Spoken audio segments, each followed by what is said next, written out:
ಸಾಕಷ್ಟು ಅನುಮಾನ ವ್ಯಕ್ತಪಡಿಸಿದ್ರು. ನೀವು ಇದ್ರಿ ಸರ್, ಆಪರೇಷನ್ ಆದ ಟೈಮ್ನಲ್ಲಿ ಇದ್ರಿ.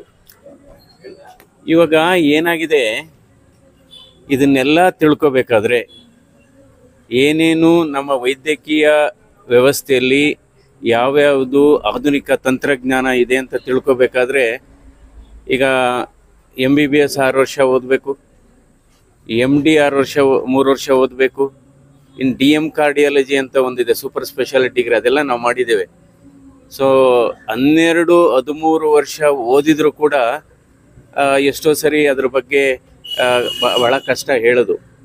ಇದು ಒಂದು ಆಧುನಿಕ ತಂತ್ರಜ್ಞಾನ. ಕುಮಾರಸ್ವಾಮಿಯವರಿಗೆ 2 ಬಾರಿ 2007ನೇ ಇಸ್ವಿನಲ್ಲಿ ಆವಾಗ ತೆರೆದ ಹೃದ್ರೋಗ ಶಸ್ತ್ರಚಿಕಿತ್ಸೆ ಮೂಲಕ ಒಂದು ಕವಾಟವನ್ನು ಜೋಡಿಸಲಾಗಿತ್ತು. ನಂತರ 2017ನೇ ಇಸ್ವಿನಲ್ಲಿ 2ನೇ ಬಾರಿಗೆ ತೆರೆದ ಹೃದಯ ಶಸ್ತ್ರಚಿಕಿತ್ಸೆ ಮೂಲಕ ಇದನ್ನು ಜೋಡಣೆ ಮಾಡಲಾಗಿತ್ತು.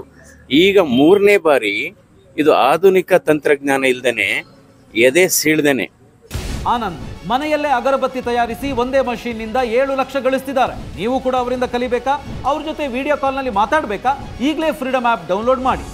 ಎದೆ ಓಪನ್ ಮಾಡ್ದೇನೆ, ಹೃದಯ ಓಪನ್ ಮಾಡ್ದೇನೆ, ಕಾಲಿನ ರಕ್ತನಾಳದ ಮೂಲಕ ಈ ಕವಾಟವನ್ನು ಬದಲಾಯಿಸಲಾಗಿದೆ.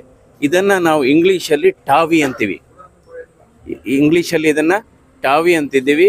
ನಾವು ಕೂಡ ಈ ಪ್ರೊಸೀಜರ್ ಮಾಡಿದ್ದೀವಿ. ನಾನು ವೈಯಕ್ತಿಕವಾಗಿ ಮಾಡಿದ್ದೀವಿ ಈ ಪ್ರೊಸೀಜರ್.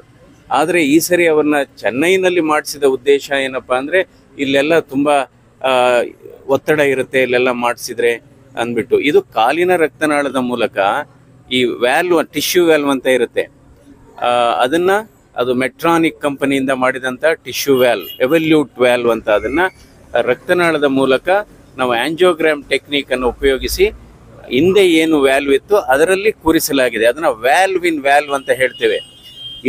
ಇದೆಲ್ಲ ಸಾಮಾನ್ಯ ವೈದ್ಯರಿಗೂ ಕೂಡ ಇದು ಗೊತ್ತಿರಲ್ಲ.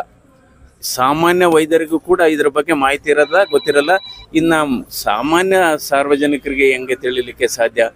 ಇದು ಬಹಳ, ಅದಕ್ಕೋಸ್ಕರ ಯಾವತ್ತೂ ಅಷ್ಟೇ ಯಾವುದೇ ಮಾಹಿತಿ ಇಲ್ದೇ ಯಾವುದ್ರ ಬಗ್ಗೆನೂ ಮಾತಾಡಬಾರ್ದು.